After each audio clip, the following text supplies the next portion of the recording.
She left her marriage the same night. She found out she was pregnant after catching her billionaire CEO husband with her mom. How long? Cordelia's voice shattered the stunned silence, her hands trembling as she clutched the doorframe. The pregnancy test she'd been so excited to share still tucked in her purse. How long have you been sleeping with my mother? Reed didn't even have the decency to look ashamed as he stood from the bed, casually reaching for his discarded shirt. Cordelia, you're being dramatic. This isn't what it looks like. From the tangled sheets, Evelyn finally found her voice. Sweetheart, please. We never meant to hurt you. It just happened. Just happened. Cordelia's laugh was hollow, unrecognizable even to her own ears. My husband and my mother just happened to end up naked in my bed. The bed where we've been trying for a baby for 2 years. Reed's expression hardened, that familiar CEO mask sliding into place. Your mother has been lonely since your father died. We connected. It's complicated. Complicated. Tears streamed down Cordelia's face as she backed away. I'm pregnant with your child, Reed. I found out today. That's what I rushed home to tell you. The silence that followed was deafening. In that moment, Cordelia knew her life would never be the same again. Have you ever had your entire world collapse in a single heartbeat? That moment when betrayal cuts so deep it severs everything you thought was real? Today's story explores that very nightmare. When a woman discovers her husband and mother's ultimate betrayal on the same day, she learns she's carrying a child. If you've ever wondered how someone rebuilds after losing everything they trusted, stay with me for this powerful journey of heartbreak, survival, and unexpected strength. The pregnancy test had turned positive in an airport bathroom 3 hours earlier. Cordelia Hayes Maxwell had been washing her hands when she glanced at the test sitting on the edge of the sink, almost dropping her phone when she saw the 2 pink lines that had eluded her for so long. After 2 years of trying specialized fertility diets, tracking apps, and discussions about potential treatments, it had happened naturally during the 1 month they decided to take a break from the pressure. Oh my God, she whispered, picking up the test with trembling fingers. She'd only taken it as a formality before her business trip, never expecting a positive result. Now, standing in the sterile airport bathroom, with travelers moving around her, Cordelia felt her entire future shifting into place. Reed would be ecstatic. Her brilliant, driven husband had been talking about children since their second date, a dynasty, he'd called it. The Maxwell legacy continued through their children. Despite his demanding role as CEO of Maxwell Technologies, he'd promised to be a present father, different from his own distant dad. Cordelia abandoned her business trip on the spot, calling her assistant from the terminal to reschedule her meetings. This news couldn't wait. She wanted to see Reed's face when she told him, wanted to share this moment in person rather than over the phone. The drive from the airport to their Palisades estate took nearly an hour in midday traffic, but Cordelia barely noticed. Her mind raced with possibilities, nursery designs, name ideas, whether they'd have a boy with Reed's sharp green eyes or a girl with her curly dark hair. We're having a baby, she said aloud to herself, testing the words, a smile spreading across her face. Her hand drifted to her still flat stomach. Hello in there. We've been waiting for you. As she pulled through the security gates of their estate, Cordelia felt a flutter of excitement. Reed worked from home on Tuesdays, their attempt to maintain connection despite his crushing schedule. It was perfect timing. Perhaps they could celebrate over lunch, maybe call her mother later to share the news. Her mother, Evelyn, would be overjoyed. Since Cordelia's father died 5 years ago, Evelyn had been subtly hinting about grandchildren.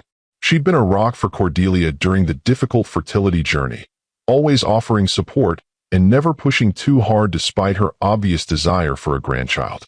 Cordelia parked her car and grabbed her purse, checking her reflection quickly in the rearview mirror. She dressed carefully that morning for her business meetings, a tailored navy dress that accentuated her slender frame, her dark hair pulled back in a sleek ponytail. Professional Cordelia, medical research director. Now she was switching roles to expectant mother, and the transformation made her giddy. The house was quiet as she entered through the front door, which was unusual. Normally Reed's video calls echoed through the vaulted ceilings, or their housekeeper would be running the vacuum. Today, there was just silence. Reed? She called out, setting her purse on the entryway table. Are you home? I have amazing news. No response. Perhaps he was in his soundproofed office at the back of the house. Cordelia made her way through the living room, noticing a woman's jacket draped over one of the chairs. Her mother's jacket. That wasn't entirely unusual. Evelyn lived just 20 minutes away and often stopped by, especially on Tuesdays when she knew Reed worked from home. They'd grown close over the years, which pleased Cordelia. Her family unit was tight-knit, supportive. Perfect, Cordelia thought. They could tell her mother together. As she approached the master bedroom, she heard voices, low murmurs, then her mother's distinctive laugh, the one that always reminded Cordelia of wind chimes. Cordelia smiled, reaching for the door handle. Then she paused. Something about the quality of the laughter made her hesitate. It wasn't Evelyn's usual laugh. This one was breathier, intimate in a way that triggered an instinctive alarm in Cordelia's mind. She pushed the door open slowly, silently. The sight that greeted her would be forever burned into her memory. Reed's naked back, her mother's manicured hands gripping his shoulders, both of them so engrossed in each other they didn't notice her standing in the doorway. The world tilted sideways. Cordelia must have made a sound, a gasp, a sob, because suddenly they were both looking at her, frozen in their betrayal. What followed was the confrontation that would end her marriage, her relationship with her mother, and the life she had carefully built over the past 3 years. But in that initial moment of discovery, all Cordelia could think about was the child growing inside her, a child who would be born into a family shattered by the two people who should have protected it most. "Your mother and I have been seeing each other for almost a year," Reed finally admitted after Cordelia's initial outburst, his voice clinical, as if discussing a business merger rather than the destruction of their marriage. "It started after the charity gala last spring. We never planned it. A year." Cordelia's voice cracked. "While I was taking fertility supplements and tracking my cycle and crying every month when my period came. You were sleeping with my mother?" Evelyn was sobbing now, clutching the sheet to her chest, her normally perfect makeup streaking down her face. "Cordelia, please. You don't understand. I've been so lonely since your father died, and Reed was there for me when you were busy with your research position." "Don't you dare," Cordelia said, her voice dropping dangerously low. "Don't you dare make this my fault." "No one's saying it's your fault," Reed said, now fully dressed, his composure regained. "But let's be realistic. Our marriage hasn't been perfect. You've been distant, focused on your career. Because you encouraged me to be." Cordelia shot back. "You said we were partners, that my research was important. Was that all a lie while you were what? Grooming my mother as my replacement?" "That's not fair," Evelyn interjected, now wrapping herself in Cordelia's robe, the final indignity. "Reed and I connected on a deeper level. We didn't mean for it to happen." Cordelia laughed, a sound devoid of humor. "A deeper level? He's my husband, mother. We were planning a family." Her hand went instinctively to her stomach. "I'm carrying his child." The room went silent. Reed's eyes widened, his gaze dropping to her midsection. "You're pregnant?" he asked, taking a step toward her. "Are you sure?" "Don't." Cordelia backed away. "Don't you dare act like you care now." "Of course I care." Reed's voice softened in a way that once would have melted her resolve. "This changes everything. We need to talk about this rationally, figure out." "Figure out what?" Cordelia interrupted. "How to explain to our child that daddy likes to sleep with grandma. How to co-parent while you two continue whatever sick relationship this is." "Cordelia, please." Evelyn was fully crying now, her voice thick with tears. "We can work through this. As a family." "Family." The word tasted like poison on Cordelia's tongue. "You destroyed our family. Both of you." She turned to leave, her mind made up in that instant though she hadn't consciously formed a plan. "Where are you going?" Reed called after her. "We need to discuss this like adults." Cordelia turned back one last time, memorizing the scene, her husband and mother, the architects of her destruction, standing in the bedroom she'd lovingly decorated when they bought this house. The room where she'd hoped to raise their children, to build their future. "I'm leaving," she said simply, "and neither of you will ever see me or my child again." When the two people who should love you most commit the ultimate betrayal, where do you turn? Cordelia's world collapsed in an instant, but her story was just beginning. Stay with me to discover how one woman found the strength to walk away from everything she knew to protect the child growing inside her. Cordelia didn't remember the drive to Margot's apartment. Later, she would recall flashes, running a red light, nearly sideswiping a delivery truck, sobbing so hard at one point that she had to pull over until the shaking subsided. But the journey itself was lost to the fog of trauma that had descended the moment she'd opened that bedroom door. Margot Whitfield had been Cordelia's best friend since medical school. While Cordelia had veered toward research, Margot had pursued emergency medicine, developing the unflappable calm of someone who regularly dealt with life-or-death situations.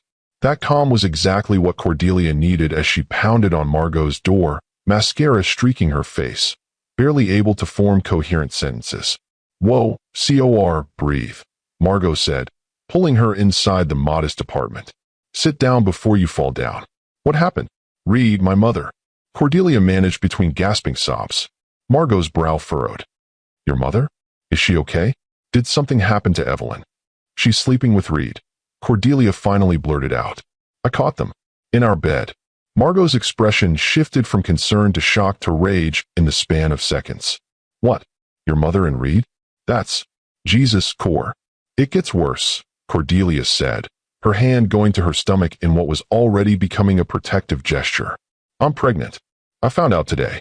"Oh my God," Margot whispered, sitting heavily beside Cordelia on the sofa. "Tell me everything." The story spilled out in disjointed pieces: the positive pregnancy test, the excitement, the devastating discovery, the confrontation. Margot listened without interrupting, only getting up once to bring Cordelia a glass of water and a box of tissues. "A year," Cordelia concluded, her voice now hollow from crying. "They've been having an affair for a year while I've been trying to get pregnant, while my mother has been giving me fertility advice and holding me when I cried each month." That's... Margot seemed at a loss for words, which was unusual for the typically articulate doctor. "I don't even know what to say. It's beyond betrayal. What do I do now?" Cordelia asked, suddenly feeling very small and lost. "I told them I was leaving, but I didn't think beyond that moment. Where do I go? How do I..." Her voice broke. "How do I have this baby alone?" "First of all, you're not alone," Margot said firmly, taking Cordelia's hands in hers. "You have me. Always. You can stay here as long as you need to figure things out. Reed will come looking for me," Cordelia said, "especially now that he knows about the baby.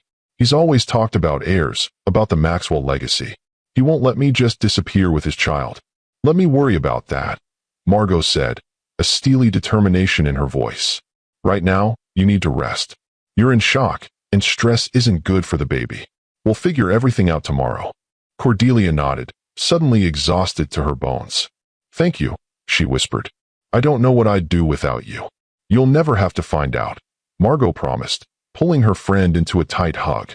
"Now, let me make up the guest room. Tomorrow we start building your new life." That night, Cordelia slept fitfully, waking from nightmares where she was searching for her baby in an empty house, while Reed and Evelyn laughed from behind locked doors. By morning, her momentary collapse had been replaced by a cold, clear resolve. She had a child to protect now. Every decision from this point forward would be made with that single priority in mind. Over coffee, herbal tea for Cordelia, they began to form a plan. "First things first," Margot said, pulling out a notepad in full doctor mode. "Finances. What's your situation?" "Complicated," Cordelia sighed.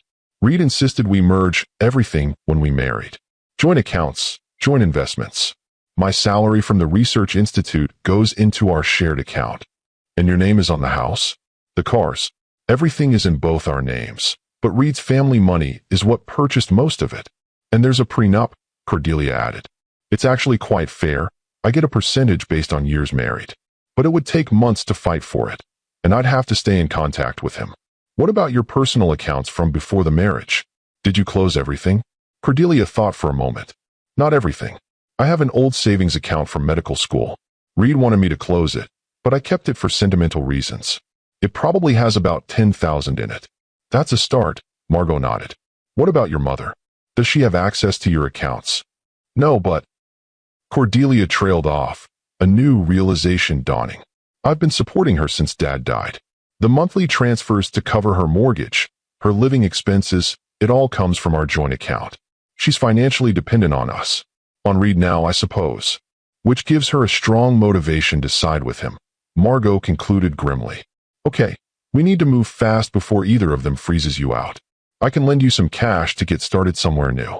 I can't take your money, Cordelia protested. You're not taking it. I'm offering it. And you'll pay me back when you're back on your feet, Margot countered. Now, what about your job? Can you work remotely? Possibly. Dr. Winters has been pushing for more flexible arrangements for the research team. I could request a transfer to another facility or ask for remote status, at least temporarily. Good. Do that today, but be vague about why. Just say you're dealing with a family emergency. Margot tapped her pen against the notepad. The big question is, where do you go? Reed has resources, Cordelia. If he wants to find you, especially with his child, he'll hire investigators. Cordelia felt a chill run through her. Reed was methodical, relentless when he wanted something. And he'd always been crystal clear about wanting children, preferably sons, to carry on the Maxwell name and legacy. I need to disappear completely, she said slowly. Somewhere neither of them would think to look. Margot was quiet for a moment, thinking, what about Ellis Morgan? Ellis? From our trauma rotation. Cordelia hadn't thought about their former classmate in years. She's running a small community health clinic in Port Townsend, up in Washington. Remember how she was always talking about the beauty of the Olympic Peninsula? It's remote but not isolated, small enough to know your neighbors, but not so small you'd stand out too much. Would she help me? We weren't exactly close. Ellis has a soft spot for pregnant women in crisis. Her sister was in an abusive marriage, had to flee with her kids. It's why she chose to work where she did. The clinic serves a lot of women in difficult situations. Cordelia considered it. Washington was far from the luxury estates of Los Angeles where Reed ruled his tech empire. A small coastal town where nobody knew the Maxwell name or would recognize her face from charity gala photos. I'll need a new identity, she said, the reality of what she was planning sinking in. Not legally, I can't risk fraud charges, but a new name to use, a cover story. Your maiden name is a start. You're Cordelia Hayes again, not Maxwell. And you're a widow, Margot suggested. It explains the pregnancy, the absence of a partner, and discourages too many personal questions. A widow, Cordelia repeated, testing the word. It wasn't entirely inaccurate. She was mourning the death of her marriage, her relationship with her mother, the life she'd thought she had. I'll call Ellis today, Margot said. Now, what do you need from your house? We should get your essential documents and personal items before Reed realizes what you're planning. He has meetings all day, Cordelia said, checking her watch. And my mother. She stumbled over the word, the betrayal still raw. She never stays overnight. She'll have gone home by now. Then we go now, Margot said decisively. Pack only what you absolutely need. Documents, irreplaceable personal items, enough clothes to get by until you're settled. For hours later, Cordelia stood in her walk-in closet for what she knew would be the last time, methodically selecting items while Margot kept watch downstairs. She'd already retrieved her passport, birth certificate, and medical records from the home office safe. Her grandmother's jewelry, hidden in a velvet pouch at the back of her dresser drawer, was tucked safely in her bag. Now she was facing the harder choices, what pieces of her old life to take into her new one. In the end, she selected practical items rather than the designer pieces Reed had bought her. Comfortable clothes suitable for a growing pregnancy, a few cherished photos from before her marriage, carefully removing any featuring her mother, her favorite medical textbooks, and the quilt her grandmother had made her for college graduation. Everything fit into 2 suitcases and a backpack. As she zipped the final bag, her phone rang. Reed's face flashed on the screen, his first attempt to contact her since she'd fled the house yesterday. Cordelia silenced it, but moments later it rang again. And again. Finally, she answered, putting it on speaker so Margot could hear from the doorway. Where are you? Reed's voice was controlled, but with an undercurrent of anger. We need to talk about this rationally, Cordelia. There's nothing to talk about, she replied, surprised by the steadiness of her own voice. You're carrying my child, he said, as if that explained everything. Of course we need to talk. Whatever issues we have in our marriage, we can work through them. For the baby's sake. Issues in our marriage. Cordelia repeated incredulously. You've been sleeping with my mother for a year. That's not an issue, Reed. That's a complete betrayal of everything our marriage was supposed to be. People make mistakes, he said, his tone shifting to the persuasive cadence he used in business negotiations. Your mother and I got caught up in something neither of us intended. But that doesn't change the fact that we're having a baby together, Cordelia. My child deserves the Maxwell name, the opportunities that come with it. My child deserves a mother who respects herself enough not to stay with a man who could do something so vile, Cordelia countered, and deserves to be kept far away from a grandmother who would betray her own daughter. Don't be dramatic, Reed's voice hardened. Where are you? We should discuss this in person. I'm done discussing anything with you, Cordelia said. I'll have my lawyer contact you about divorce proceedings. Divorce? Reed actually laughed. Cordelia, be realistic. You're 3 years into a marriage with an ironclad prenup. You're pregnant with a Maxwell heir. Do you really think I'm going to let you just walk away? The threat was subtle but unmistakable. Margot made a slashing motion across her throat in the call. Goodbye, Reed, Cordelia said, and hung up. Immediately, her phone began ringing again. She turned it off completely. We need to move fast, Margot said. He's going to start tracking you. I know. Cordelia took one final look around the bedroom she'd shared with Reed, the life she was leaving behind. I'm ready. They took Margot's car rather than Cordelia's luxury SUV, which Reed could easily track through its built-in GPS system. As they pulled away from the estate, Cordelia didn't look back.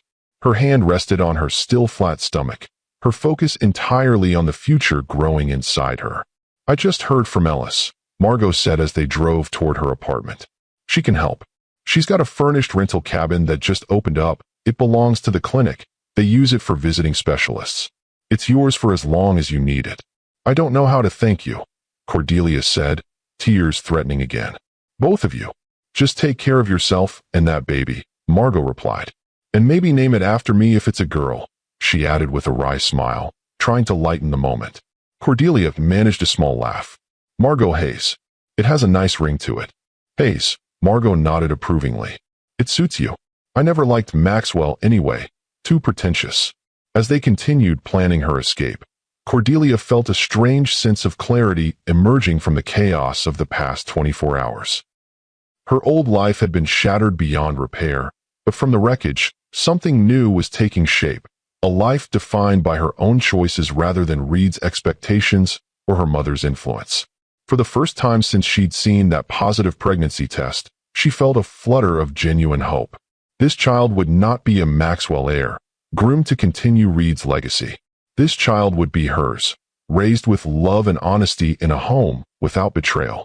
I'm going to be okay, she said softly, more to herself than to Margot. Yes, Margot agreed, reaching over to squeeze her hand. You are. Better than okay. Sometimes the most beautiful transformations are born from our darkest moments. Cordelia's world had been destroyed in an instant, but from those ashes, she was about to build something stronger than she'd ever imagined possible. The drive to Port Townsend took 3 days. Cordelia left her credit cards, her phone, and every traceable connection to her old life behind. Margot had withdrawn enough cash to get her started and purchased a basic prepaid phone with no smart capabilities that Reed couldn't hack. They'd agreed that all communication would go through Ellis initially, until they were certain Reed wasn't monitoring Margot's devices.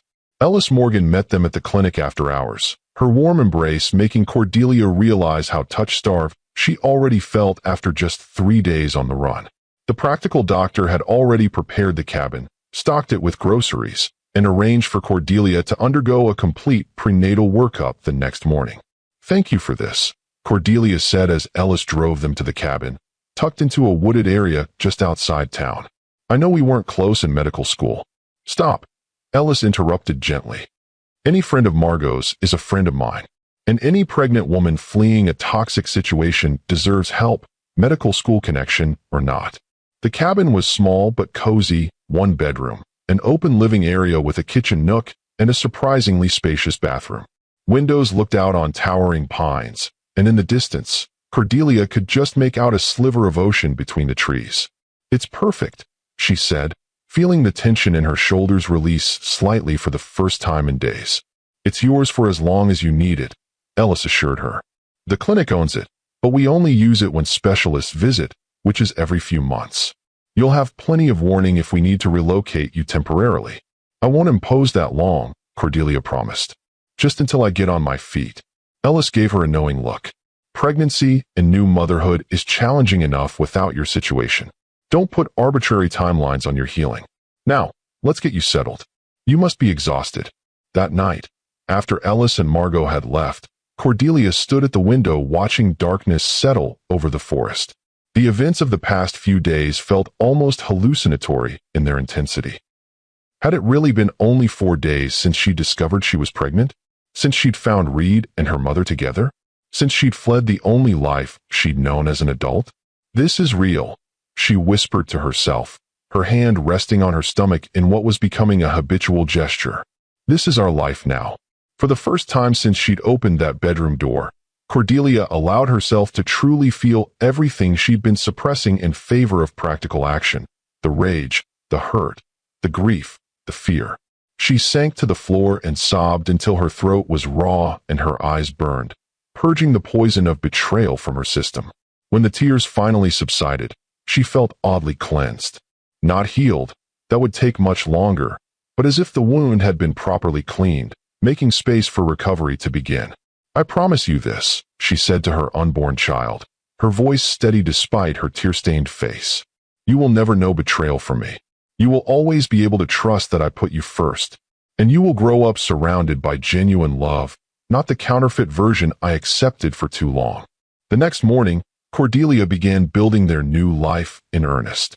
Ellis's clinic confirmed her pregnancy, approximately 6 weeks along, healthy development so far.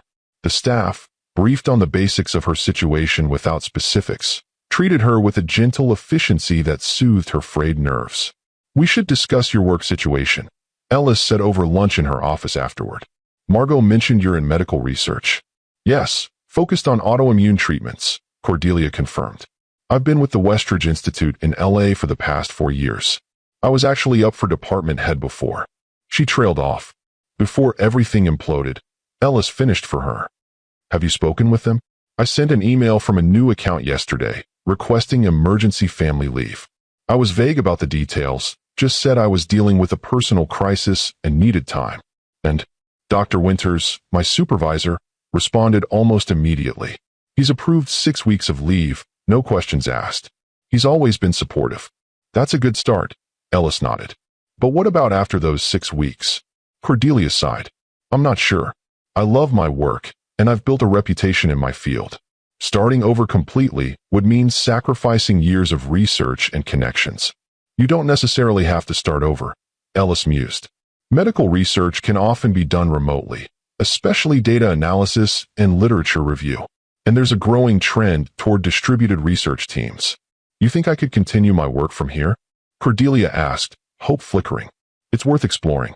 The isolation that helps you hide from your ex could actually be advantageous for focused research work.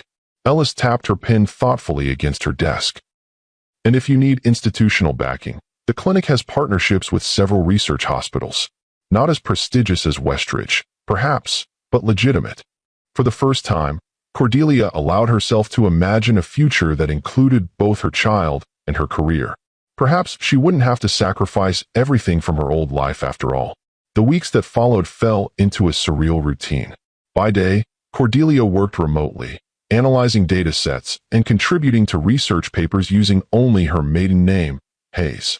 Dr. Winters had been surprisingly accommodating once she'd explained she needed to remain in Washington for family reasons, even arranging for her to consult on projects at a Seattle research hospital that partnered with Westridge. By night, she prepared for the baby, reading everything she could find about pregnancy and childbirth, connecting with the small community of expectant mothers in Ellis's prenatal program, and slowly allowing herself to feel excitement about the life growing inside her. She cut her hair short, a practical decision to ease maintenance, but also a symbolic severing from her old self. The long, carefully styled locks Reed had admired were replaced by a simple, chin-length cut that framed her face and required minimal effort. She traded designer clothes for comfortable, practical pieces from local shops. Her wedding ring went into a small box at the back of a drawer, along with her diamond earrings and the pearl necklace Reed had given her for their first anniversary. As her first trimester progressed, Cordelia established a small circle of trusted allies. Ellis, of course, who monitored her pregnancy and offered both medical and emotional support. Georgia, the clinic's receptionist, who invited Cordelia to her book club, introducing her as Corey Hayes, a medical researcher staying in town for a project.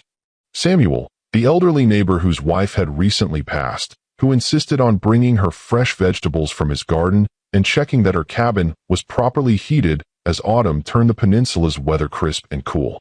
None of them knew the full story, but all sensed she was healing from something significant and respected her privacy while offering gentle friendship.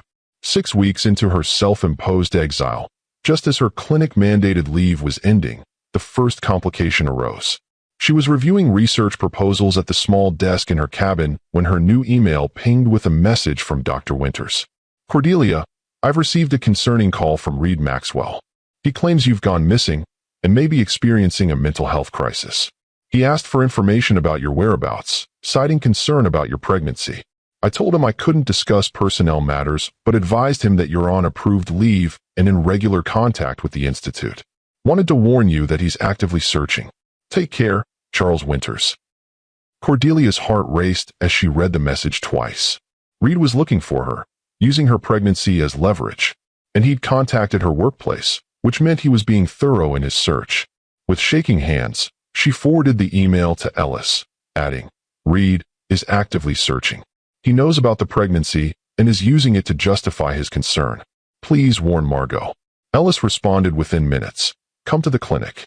Now, we need to talk." An hour later, Cordelia sat in Ellis's office with the doctor and Samuel, who, it turned out, was a retired attorney specializing in family law. "We need to get ahead of this," Samuel said, his weathered face serious.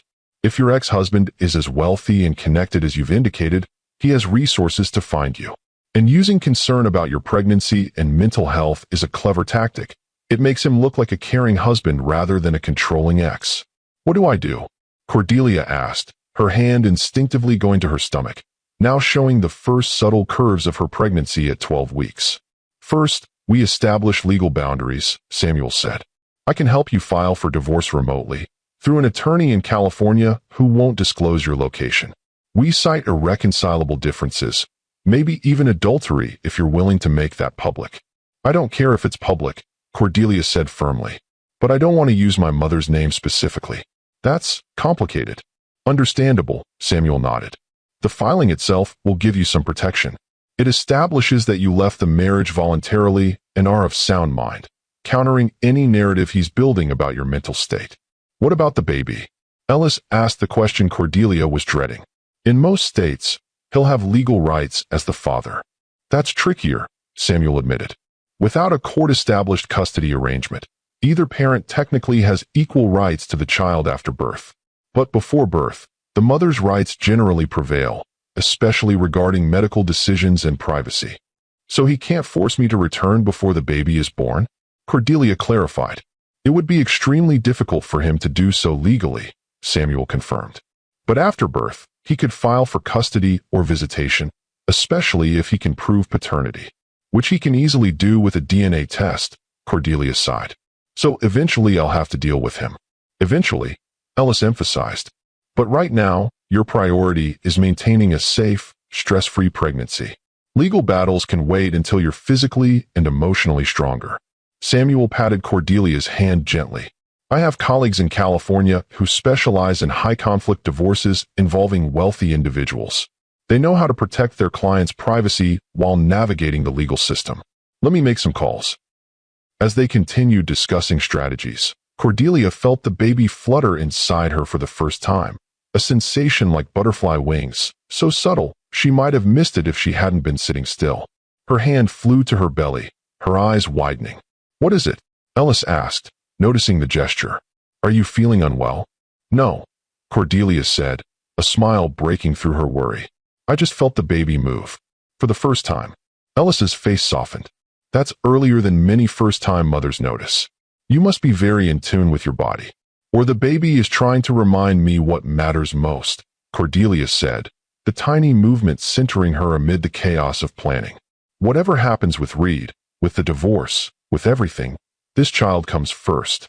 All my decisions need to protect this baby first and foremost." "That's the right priority," Samuel agreed. "And knowing that clarity of purpose will help guide us through the legal complexities ahead." By the time she returned to her cabin that evening, A plan was taking shape. Samuel would connect her with a California attorney who would file for divorce on grounds of adultery, without specifically naming Evelyn. The attorney would establish a secure communication channel for legal proceedings that couldn't be traced back to Washington. Ellis would document Cordelia's pregnancy and mental state, creating medical records that countered any claim of instability Reed might make. And Cordelia would continue building her new life one day at a time, focusing on her health, her work, and preparing for her child's arrival. That night, she wrote in the journal she'd started keeping for her baby, "I felt you move today, little one. Just the faintest flutter, like a whisper only I could hear." In that moment, everything became clearer. The path ahead is complicated, with legal and emotional hurdles I never anticipated facing alone. But I'm not really alone, am I? I have you. And somehow, knowing you're growing stronger each day gives me the strength to face whatever comes next. We're a team already, you and I. And together, we're going to build a life filled with honesty, trust, and genuine love. Everything I thought I had before, but we'll make sure you truly have always. When protecting your child means exposing your deepest wounds, what would you sacrifice for their future?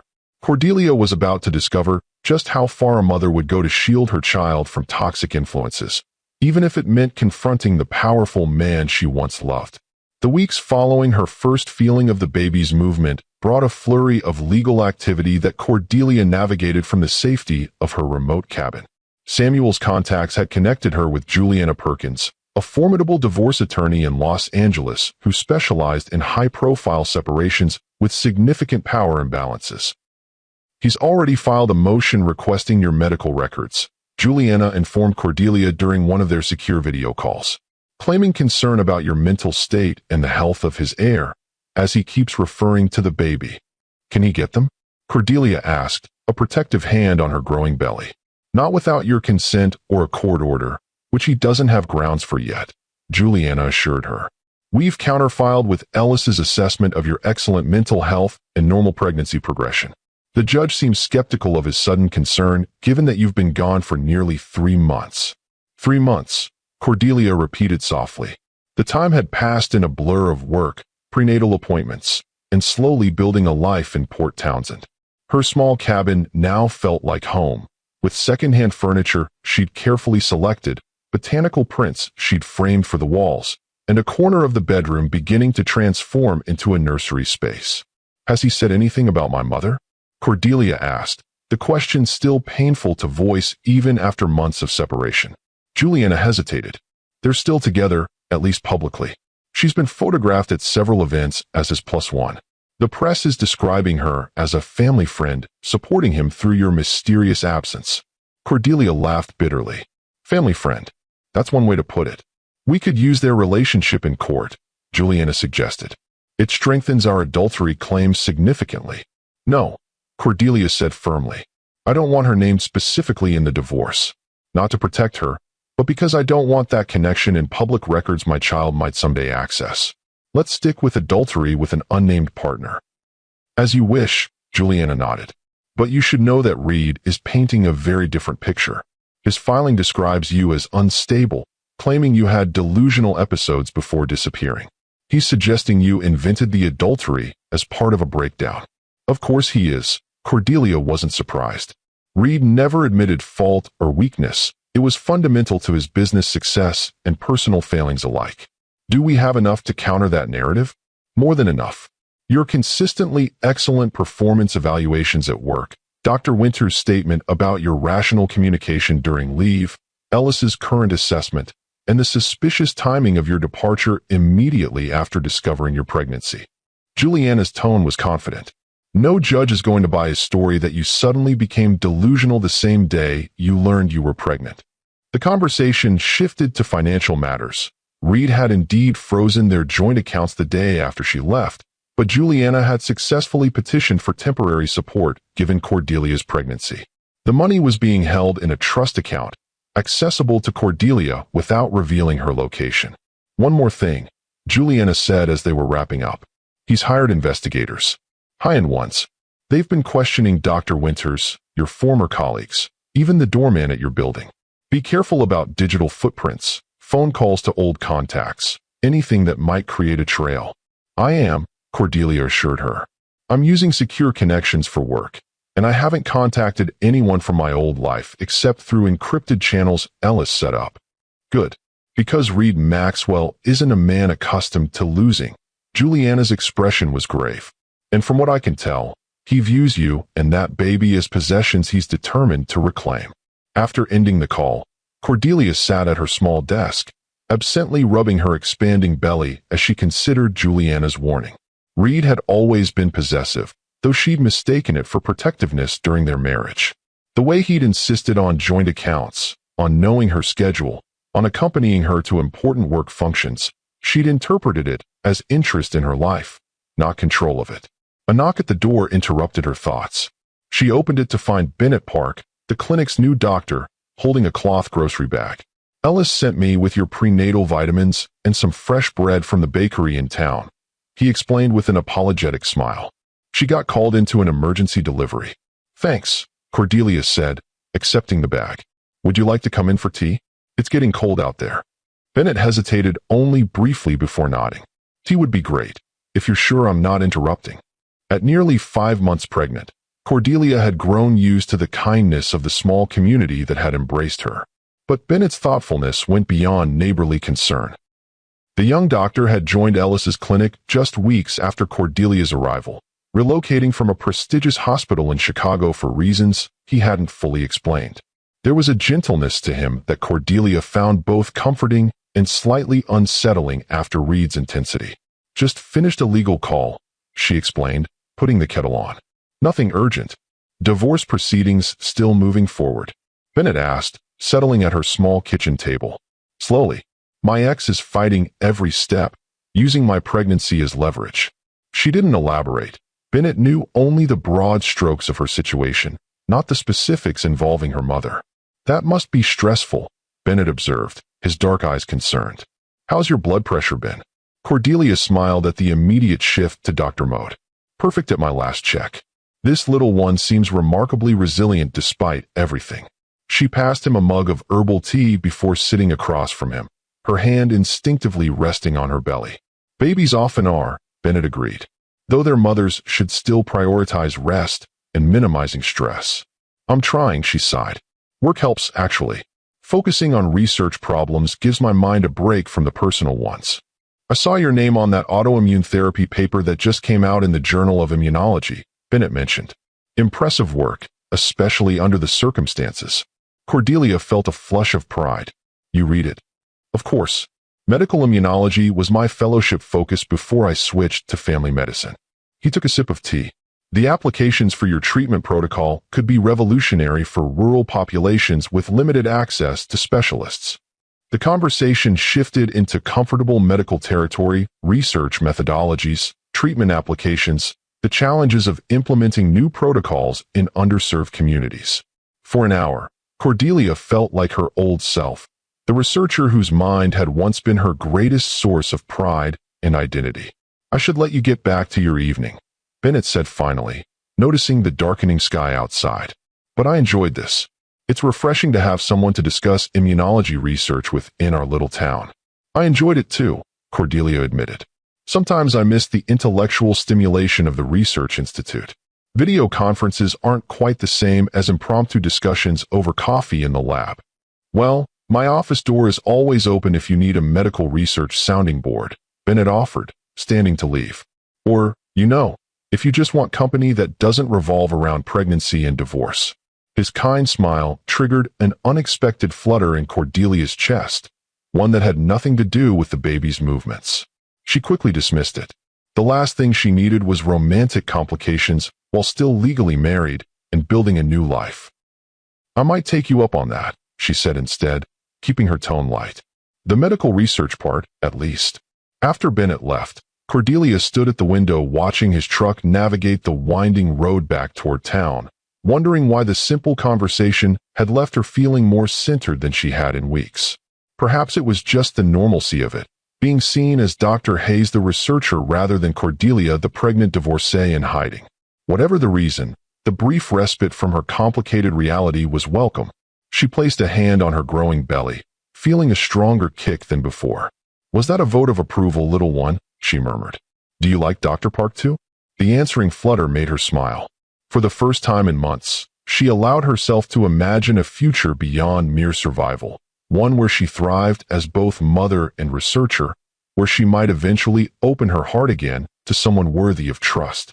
It was a fragile hope, but one she tucked away carefully, a small light against the darkness of legal battles and betrayals still to navigate. 2 weeks later, Cordelia sat in Ellis's office for her 20-week anatomy scan, watching in awe as the ultrasound technician pointed out perfect tiny fingers, a strong spine, and a healthy four-chambered heart. "Would you like to know the sex?" the technician asked, freezing the image on screen. Cordelia hesitated. During her marriage, Reed had been adamant about having a son first, a Maxwell heir to carry on the family name and eventually take over the company. He'd researched gender selection methods, talked about family legacy, made it clear that while daughters would be welcome eventually, a firstborn son was the priority. "Yes," she decided, reclaiming this choice for herself. "I'd like to know. You're having a boy," the technician said with a smile. "A very active, healthy-looking boy. A son." Emotions washed over Cordelia in complicated waves. Joy at the healthy baby. A strange vindication that she was giving Reed the son he'd wanted so badly, but might never know. And a renewed determination to raise this child with values opposite to the Maxwell legacy of ambition at any cost. "A boy," she repeated softly, watching him move on the screen. "Hello, little man." After the appointment, Ellis found Cordelia sitting in the clinic's small garden, still processing the news. "Everything okay with the scan results?" Ellis asked, settling beside her on the bench. "Perfect," Cordelia assured her. "He's healthy and developing right on schedule." Ellis noted. "So you found out. How does that feel?" "Complicated," Cordelia admitted. Reed was obsessed with having a son first. He talked constantly about the Maxwell legacy, about grooming his heir from birth to eventually take over the company. And now I'm carrying the son he wanted so desperately, and he doesn't even know. Cordelia's hand went to her belly protectively. "Part of me feels guilty for keeping this from him, despite everything. But then I remember walking in on him with my mother, and I know I'm making the right choice. This child deserves better than to be molded into Reed's corporate clone or used as a pawn between warring parents." "You're a good mother already," Ellis said gently, "putting your child's well-being above everything else." "I'm trying," Cordelia sighed. "But sometimes I wonder if complete separation from his father is truly what's best. Reed is," she searched for words, "manipulative, controlling, unfaithful. But he's also brilliant, driven, capable of genuine passion for things he believes in. There are qualities in him I'd be proud to see in my son, just not the worst ones. That's the challenge all parents face," Ellis pointed out. "Hoping our children inherit our best traits while somehow avoiding our worst. The difference is, most parents have to figure it out together, whereas you're making these decisions alone for now." "For now," Cordelia repeated. "Until Reed eventually finds us. Because he will, won't he? A man with his resources, his determination." Ellis didn't offer false reassurance. "It's possible, which is why we're establishing legal protections now, while you have distance and time on your side." Cordelia nodded, her resolve strengthening. "I should call Juliana, update her on the pregnancy. And," she hesitated, "I think it's time to start discussing post-birth custody scenarios. I need to be prepared for every possibility." "Wise," Ellis agreed. "But remember, right now your priority is growing that healthy boy. The legal complexities will still be there after he arrives." That evening, Cordelia sat at her small desk by the window, the sunset painting the forest in golden hues as she opened her journal to a fresh page. "Hello, my son," she wrote, the words feeling more real now that she knew who she was addressing. "Today I saw your perfect little face on the ultrasound screen. You were sucking your thumb, your tiny features already so expressive. The technician says you're developing exactly as you should be, strong and healthy despite the stress and upheaval that surrounded your existence so far. I want you to know that no matter what happens with the legal battles ahead, no matter what role your father ultimately plays in your life, you were created in love. Not the lasting kind, as it turned out, but real love nonetheless. There was a time when your father and I dreamed of you together, planned for your arrival, imagined the family we would build. Those dreams have changed now, reshaped by painful truths and betrayals. But new dreams are taking their place. Dreams of raising a compassionate, honest man who values integrity over success, kindness over power. You won't inherit the Maxwell empire your father envisioned passing to you, but you'll inherit something more valuable. The freedom to become your own person, to define success on your own terms. I don't know yet what name I'll give you. Something meaningful, something that honors the good parts of your heritage while allowing you to build your own legacy. Something that reminds you daily that you are loved for exactly who you are, not for who anyone else wants you to be. She continued writing until the light faded completely, pouring out her hopes and fears for her son, creating a record he might someday read to understand the complicated circumstances of his birth and the difficult choices his mother had made to protect him. As the weeks passed, Cordelia's life settled into a rhythm punctuated by prenatal appointments, work deadlines, and weekly legal updates. Her small cabin gradually transformed with preparations for the baby, a crib tucked into the corner of her bedroom, a changing table repurposed from an old dresser Samuel had refinished for her, tiny clothes organized in baskets donated by the clinic staff. What had begun as a temporary hiding place was becoming a genuine home, and the close-knit community of Port Townsend increasingly felt like the extended family she'd never had. Georgia from the clinic organized a small baby shower where Cordelia received handmade blankets, gently used baby equipment, and enough newborn clothes to last through the first months. Samuel installed baby gates and anchored furniture to walls, his weathered hands working with surprising precision as he child-proofed the cabin. And Bennett continued stopping by, initially with prenatal supplements or work-related questions, but increasingly just to share tea and conversation. Their friendship grew cautiously, both aware of the complexities of Cordelia's situation, yet drawn to the easy intellectual connection they shared. "Have you thought about names?" Bennett asked one evening as they sat on her small porch, watching summer fade into early autumn. At 30 weeks, Cordelia's belly was prominently rounded, her son active and frequently visible through her stretched skin. "I have a short list," she admitted. "Nothing from either family. No Maxwell or Hayes traditions. Something completely new. A fresh start." Bennett nodded understanding. "That makes sense. What would you choose?" she asked, curious. "If you were naming a son?" Bennett considered the question seriously. Something with meaning, but not pretentious. Something that would work equally well for a doctor or an artist or whatever he might become. He thought for a moment longer. "Theodore, maybe. It means divine gift, and it has good nickname options." "Theodore," Cordelia repeated, feeling the baby shift as if responding to the name. "Theo. I like that. It's going on the list." Bennett smiled, clearly pleased. "And it doesn't sound like either a Hayes or a Maxwell family name?" "Definitely not," Cordelia confirmed. "The Maxwell men are all named after European monarchs or Greek gods. Very grand, very dynasty appropriate. And the Hayes family runs to biblical names. My grandfather was Elijah, my uncle is Jeremiah." "Theodore it is, then," Bennett said with satisfaction. "Though ultimately, you'll know the right name when you meet him." The comfortable silence that followed was interrupted by Cordelia's secure phone ringing, the line reserved for legal communications. She answered quickly, recognizing Juliana's number. "Cordelia, we have a situation," her attorney said without preamble. "Reed's filed an emergency motion claiming he's received credible information that you're in Washington state. He's requesting the court compel disclosure of your exact location for a welfare check." Cordelia's blood ran cold. "How? How could he know?" "We're trying to determine that." Juliana's voice was grim. "Have you had any contact with mutual acquaintances? Used credit cards? Anything that might have created a trail?"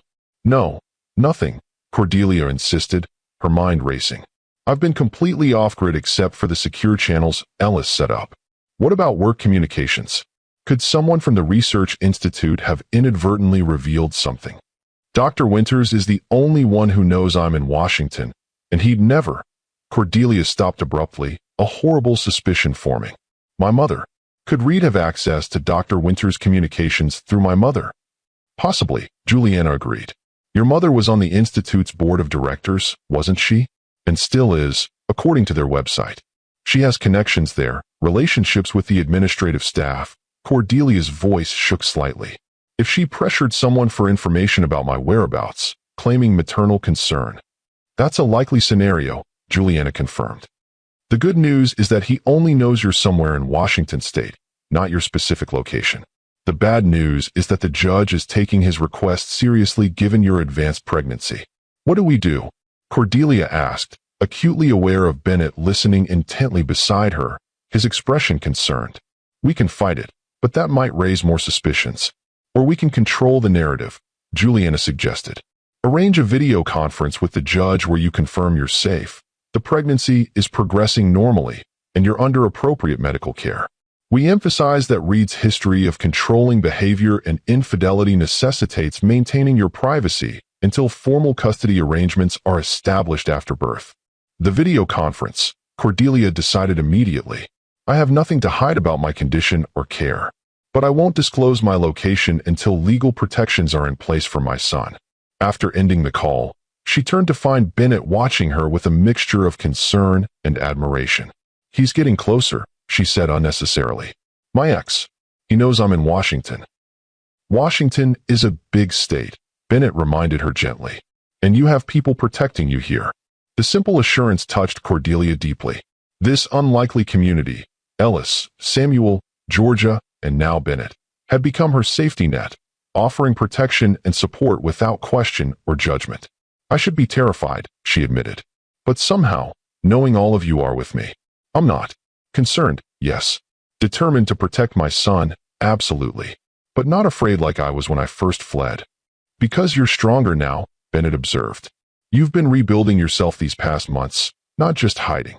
The insight was so perceptive that Cordelia felt momentarily transparent, as if Bennett could see straight through to her core. It was both unsettling and oddly comforting to be so clearly seen. I should go, Bennett said, standing. You need rest, especially with this new stress. But call if you need anything, day or night. I will, Cordelia promised. And Bennett, thank you for understanding without making me explain everything. His smile was warm as he headed to his truck, leaving Cordelia to contemplate this new threat and the surprising strength she'd found to face it. The video conference with the judge was scheduled for the following week. Cordelia prepared meticulously with Juliana, anticipating questions about her mental state, her pregnancy care, and her reasons for maintaining distance from Reed. Ellis provided detailed medical records documenting normal progression and appropriate prenatal care, with identifying location information carefully redacted. On the morning of the hearing, Cordelia dressed with deliberate care, a simple blue maternity dress that looked professional without appearing too polished, her short hair neatly styled, minimal makeup that highlighted her natural glow rather than concealing non-existent distress. The image she needed to project was clear, a healthy, rational woman making sound decisions for herself and her child, not the unstable runaway Reed had described in court filings.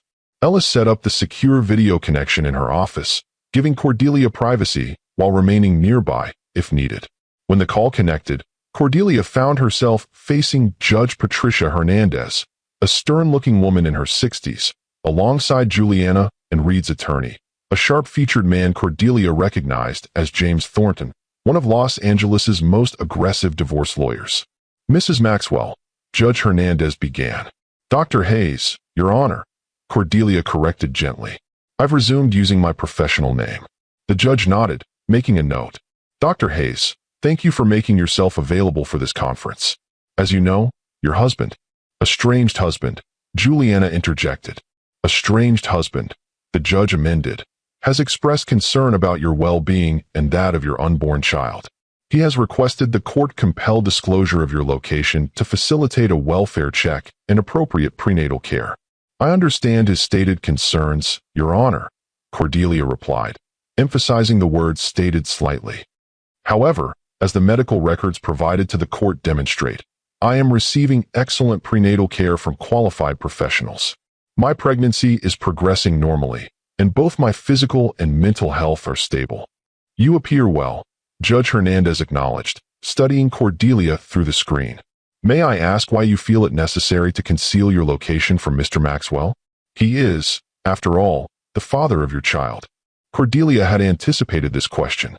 Your Honor, I left our marital home after discovering Mr. Maxwell in an intimate situation with another woman, a profound betrayal that coincided with learning of my pregnancy. Given the emotional trauma of that discovery and Mr. Maxwell's subsequent attempts to control my movements and medical decisions, I chose to relocate somewhere I could focus on my health and the well-being of my child without additional stress. She's being deliberately vague, Your Honor, Thornton interrupted. Dr. Hayes has a history of jealousy and emotional instability that preceded this alleged incident. Mr. Maxwell has been deeply concerned about her mental state, especially given her family history of postpartum depression. Objection, Juliana cut in sharply. There is no documented history of emotional instability in Dr. Hayes's medical records, and the alleged incident of infidelity is supported by hotel receipts and text messages already submitted to the court. As for family history, Dr. Hayes's mother experienced mild baby blues, not clinical postpartum depression, a fact Mr. Maxwell is distorting to support his narrative. The mention of her mother sent a jolt through Cordelia, but she maintained her composed expression. Judge Hernandez was watching her closely, clearly assessing her reactions. Dr. Hayes, the judge addressed her directly. What are your intentions regarding Mr. Maxwell's relationship with the child after birth? I believe children benefit from positive relationships with both parents, Your Honor, Cordelia answered carefully. Once appropriate legal protections are in place to prevent parental alienation or attempts to remove my child from my care, I am open to establishing reasonable visitation arrangements that prioritize my son's well-being and stability. Your son, Thornton pounced on the revelation. So you know the sex of the child, but have withheld that information from my client? I learned the sex at my 20-week anatomy scan, Cordelia confirmed calmly. As Mr. Maxwell and I were no longer communicating directly at that point due to his threats regarding custody, I provided that information to his legal counsel in my regular pregnancy updates, as required by the temporary orders. Judge Hernandez consulted the file before her. The records confirm Dr. Hayes has been providing bi-weekly pregnancy updates through counsel, including the sex determination on July 15th. Thornton looked momentarily discomfited, suggesting Reed hadn't shared this information with him, or perhaps that Reed had deliberately misled his own attorney about the level of communication. Your Honor, Juliana redirected. Dr. Hayes has demonstrated responsible behavior throughout this pregnancy, maintaining appropriate medical care and complying with all court requirements regarding information sharing. Mr. Maxwell's demand for her location is not motivated by genuine concern, but by a desire to reassert control over Dr. Hayes and preemptively establish dominance in future custody matters. The judge considered this, her expression thoughtful. Dr. Hayes, would you be amenable to an in-person evaluation by a court-appointed physician to verify your condition, if that physician was bound by confidentiality regarding your location? Cordelia glanced at Juliana, who gave a subtle nod. I would accept that compromise, Your Honor, provided the evaluation takes place at a neutral location rather than my residence, and with strict confidentiality protections in place. So ordered, Judge Hernandez decided. The court will appoint an obstetrician in Washington State for an evaluation within the next 2 weeks. Location details will be arranged through counsel, with confidentiality agreements signed by all parties. As the hearing concluded, Cordelia felt a complex mixture of relief and apprehension. She had presented well, maintained her composure, and the judge seemed receptive to her concerns about Reed's motivations. But the court-ordered evaluation meant creating a paper trail, however protected, that moved her one step closer to eventual discovery. You did beautifully, Ellis assured her afterward. Judge Hernandez clearly saw through Reed's concerned husband act. For now, Cordelia agreed. But this is just the beginning. Once the baby is born, the real battle starts. Ellis squeezed her hand supportively. One step at a time. Let's focus on getting through this evaluation first, then the remaining weeks of your pregnancy. The legal team can work on post-birth strategies while you concentrate on bringing that little boy safely into the world. The court-appointed evaluation took place the following week at a hospital in Seattle, nearly 2 hours from Port Townsend. Dr. Lydia Chun, a maternal-fetal medicine specialist with no connections to either party, conducted a thorough examination and reviewed Cordelia's prenatal records. Your pregnancy is progressing beautifully, Dr. Chun confirmed at the conclusion. Blood pressure, fetal heart rate, growth measurements, all optimal. And your mental health screening shows no concerning indicators. Will that be in your report to the court? Cordelia asked. It will, Dr. Chun assured her. Along with my professional opinion that you are making sound medical decisions for yourself and your baby. I cannot and will not speculate on the legal matters surrounding your separation, but from a medical perspective, you're doing everything right. The validation from an impartial specialist bolstered Cordelia's confidence as she entered her third trimester. With the court seemingly satisfied about her well-being for now, she focused on final preparations for the baby's arrival. The cabin was fully equipped with essentials, a birth plan was established with Ellis and the local hospital, and Juliana was preparing legal documents to file immediately after the birth to establish custody parameters. As her due date approached, Cordelia found herself increasingly drawn to the name Bennett had suggested. Theodore, Theo for short, felt right somehow, a name with gravitas but not pretension, traditional without family baggage. Theodore Hayes, she tried out loud one evening, feeling the baby respond with a strong kick. You like that, don't you, little one? Theo Hayes. A name all your own. She added a middle name, William, after her beloved grandfather on her father's side, completing the identity that would belong solely to her son, untethered from the Maxwell legacy Reed had been so determined to perpetuate. At 38 weeks, with just days to go before her due date, Cordelia woke in the middle of the night to a familiar tightening across her abdomen. She'd been experiencing Braxton Hicks contractions for weeks, but this felt different, more purposeful, coming at regular intervals. She timed them carefully for an hour before calling Ellis. 5 minutes apart, lasting about 45 seconds, she reported. And I think my water might be slowly leaking. Sounds like the real thing, Ellis confirmed. I'll meet you at the hospital. Do you want me to call Bennett to drive you? No need to wake him, Cordelia decided. I can still drive myself. The contractions are manageable. Cordelia. Ellis's voice took on the firm tone she used with non-compliant patients. You are not driving yourself to the hospital in active labor. I'm calling Bennett. He's on call tonight anyway and already at the hospital with another patient. He can send an ambulance if necessary. Fine, Cordelia conceded, another contraction building. But no ambulance. Just let him know I'll need a ride. 20 minutes later, Bennett's truck pulled up outside her cabin. He found Cordelia calmly seated on the sofa, her hospital bag beside her, breathing methodically through a contraction. Perfect timing, she managed as the contraction eased. That was a strong one. How close together? Bennett asked, immediately in doctor mode. For minutes now, getting more intense. Let's go then, he said, helping her to her feet. Your son seems eager to meet you. The drive to the small community hospital was punctuated by Cordelia's controlled breathing as contractions came and went. Bennett maintained a calm, reassuring presence, timing the contractions without intruding on her concentration. You're remarkably composed for a first-time mother in active labor, he observed during a break between contractions. I've had months to prepare, Cordelia replied with a small smile. Read every book, took every class Ellis recommended. And after everything else this year has thrown at me, labor seems almost straightforward in comparison. Physical pain with a purpose, leading to something beautiful. Bennett glanced at her with unmistakable admiration. You're extraordinary, you know that?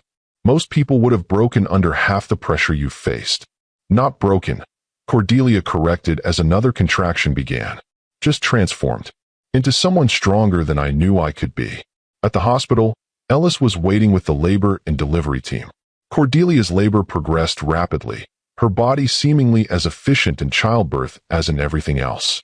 For hours after arrival, with Ellis's steady guidance and a nurse named Maya providing additional support, Cordelia delivered her son with 3 determined pushes. He's here, Ellis announced, placing the squirming, crying infant on Cordelia's chest. Your beautiful boy. Time seemed to stop as Cordelia gazed down at her son for the first time.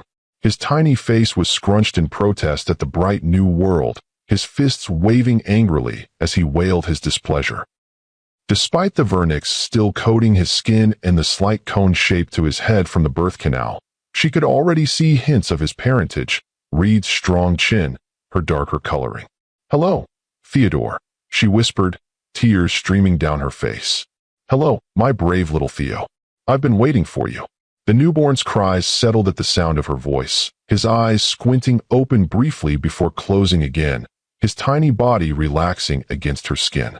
The profound love that washed over Cordelia in that moment was unlike anything she had ever experienced. Fierce, protective, all-encompassing. "We did it," she told him, stroking his damp hair with a gentle finger. "Just you and me. And we're going to be okay." Ellis allowed mother and baby this uninterrupted bonding time, completing the necessary post-delivery procedures with minimal disruption. When she finally needed to take Theo for his newborn assessment, Cordelia reluctantly released him, watching anxiously as Ellis carried him to the warming table. "Perfect APGAR scores," Ellis reported as she examined him. 8 pounds, 2 ounces, 21 inches long. Absolutely healthy in every way. "He's beautiful," Maya the nurse agreed, wrapping Theo in a soft blanket before returning him to Cordelia's arms. "And he looks just like his mama." The simple comment brought unexpected comfort. Despite the unmistakable Maxwell features Cordelia could identify, to an objective observer, Theo resembled her more than Reed. It was a small victory, but one she cherished in that moment. Hours later, settled in a private recovery room with Theo sleeping peacefully in the bassinet beside her bed, Cordelia made the call she'd been both dreading and anticipating. Juliana answered immediately despite the early hour. "He's here," Cordelia said simply. "Theodore William Hayes. Born at 3:17 this morning. 8 pounds, 2 ounces. Healthy and perfect. Congratulations." Juliana's genuine warmth came through despite the professional tone. "I'll file the birth certificate paperwork with your chosen name immediately, along with the emergency custody motion we prepared. Do you want to proceed with notifying Reed as we discussed?" "Yes," Cordelia confirmed, gazing at her sleeping son. "He deserves to know his child has been born safely, even if I'm not ready for direct contact. Send the official notification through legal channels, with the photo we discussed." The strategy they developed was careful, acknowledging Reed's paternity and providing proof of Theo's healthy birth via a single professional photo, while maintaining the legal barriers that protected Cordelia's location and primary custody until court-ordered arrangements could be established. "And the other matter?" Juliana asked delicately. "My mother," Cordelia sighed, the pain still sharp despite the months of separation. "No, don't notify her. She made her choice when she continued her relationship with Reed after I left. She doesn't get to be part of Theo's life until she demonstrates she can be trusted, which may be never." After ending the call, Cordelia reached into the bassinet to gently stroke Theo's perfect cheek. He stirred slightly, his tiny mouth making suckling movements in his sleep. "It's just you and me for now, little one," she whispered. "But we're surrounded by good people who care about us. And someday, when it's safe, we'll figure out what role your father plays in your life. I promise I'll always do what's best for you, even when it's difficult, even when it breaks my heart." The first 2 weeks of Theo's life passed in the blur of newborn care, feeding, changing, brief periods of alertness, and the precious moments of sleep Cordelia managed between his needs. Ellis checked on them daily.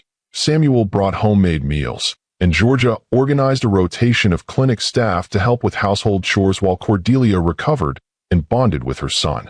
Bennett visited regularly, initially for professional postpartum checks, but increasingly just to sit with Cordelia, holding Theo while she napped or showered, discussing everything from the latest medical research to the changing autumn colors visible from her cabin windows.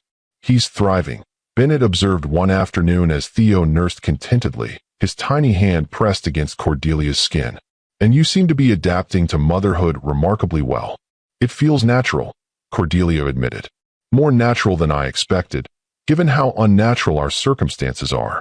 When I'm with him, everything else fades away. The divorce, the legal battles ahead, even the betrayal that started it all. It's just us, figuring out our new life together." "That's how it should be," Bennett smiled. "These early weeks are precious. The legal complications will still be there when you're ready to face them." But the legal complications intruded sooner than expected. When Theo was just 3 weeks old, Juliana called with concerning news. "Reed's filed for emergency custody," she reported grimly. "He's claiming that your continued concealment, of his son constitutes parental alienation and demanding immediate supervised visitation pending a full custody hearing. He can't possibly think a court will remove a 3-week-old from his nursing mother, Cordelia protested, instinctively clutching Theo closer as he slept in her arms. No, but he might succeed in forcing disclosure of your location and establishing court-mandated visitation, even for an infant, Juliana explained. His lawyers are arguing that bonding with both parents from birth is critical to development, and that your actions demonstrate an intent to prevent father-child attachment. What are our options? Cordelia asked, her mind racing. We counter with our own emergency motion citing your recent childbirth, the established breastfeeding relationship, and Reed's documented history of controlling behavior as reasons to maintain the status quo until Theo is at least 3 months old, Juliana proposed. We offer video visitation in the interim, gradually transitioning to in-person supervised visits at a neutral location once you're physically recovered and Theo has a more established routine. Will that work? It's reasonable enough that most judges would be inclined to grant it, especially given your consistent willingness to establish appropriate contact once safety measures are in place, Juliana assured her. The problem is that Reed isn't being reasonable. He's escalating, Cordelia, and he's using resources most estranged husbands don't have. What do you mean? His investigators, Juliana's voice lowered. They've been questioning doctors throughout Washington who specialize in high-risk pregnancies, showing your photo, claiming to be concerned family members. And there are reports they've been focusing increasingly on the Olympic Peninsula region. The chill that ran through Cordelia had nothing to do with the autumn air outside her cabin. He's getting closer. Yes, Juliana confirmed. Which means we need to be proactive. I recommend we approach the court first, requesting a structured reintroduction plan that acknowledges Reed's paternal rights while protecting your autonomy and Theo's stability.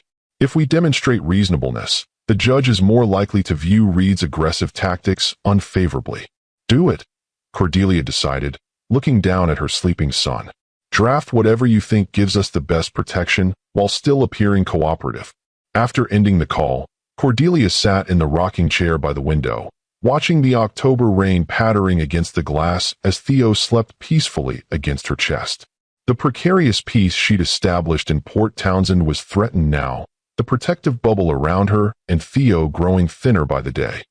She knew with increasing certainty that a direct confrontation with Reed was inevitable. The question was no longer if, but when, and how prepared she would be when that moment arrived. The answer came sooner than she expected. 3 days later, as Cordelia was walking back from the clinic with Theo snuggled against her in a carrier, a sleek black SUV with tinted windows pulled alongside her on the quiet road. The passenger window lowered, revealing a face she had hoped never to see again. "Hello, Cordelia," Reed Maxwell said, his voice as coolly controlled as she remembered. "I think it's time we talked about my son." For a moment, Cordelia stood frozen, her arms instinctively tightening around Theo. Reed looked exactly as she remembered, yet somehow different. The same perfectly tailored clothes, the same commanding presence, but new lines around his eyes, a hardness to his expression that hadn't been there before. "How did you find me?" she asked, her voice steadier than she felt. "I have resources," he replied simply, "and motivation. That's my child you're carrying." "His name is Theodore," Cordelia said, finding strength in naming her son. "Theodore William Hayes. And yes, biologically he's your child. But you gave up any right to call him yours when you chose to sleep with my mother in our bed." Reed's expression tightened at the direct reference to his betrayal. "Get in the car, Cordelia. We need to discuss this privately." "No," she refused firmly. "I'm not getting into a vehicle with you. If you want to talk, we can meet somewhere public with my attorney present." Still so dramatic, Reed sighed with exaggerated patience. "Fine. The cafe in town, 1 hour. Bring the baby." 2 hours, Cordelia countered. "Theo needs to be fed and changed. And I'll be bringing someone with me." "Not your lawyer," Reed stipulated. "This stays between us for now." "Not my lawyer," Cordelia agreed. "But I won't be alone." Reed considered this, his calculating gaze moving between her face and the bundle strapped to her chest. 2 hours. Don't make me come looking for you again." As the SUV pulled away, Cordelia released the breath she'd been holding, her hands shaking as she checked that Theo was still sleeping peacefully, undisturbed by the encounter. She pulled out her phone and made 2 calls in quick succession, first to Bennett, then to Ellis. Both responded immediately to the urgency in her voice, and within 30 minutes, they were gathered in Ellis's office at the clinic, Theo now awake and nursing as Cordelia explained the situation. "You can't meet him alone," Ellis insisted, her normally calm demeanor giving way to protective anger. "Reed Maxwell is a controlling, manipulative man who's been hunting you down for months. This could be a trap." "I don't intend to be alone," Cordelia assured her. "That's why I called Bennett." Reed specified no lawyers, but he doesn't know Bennett.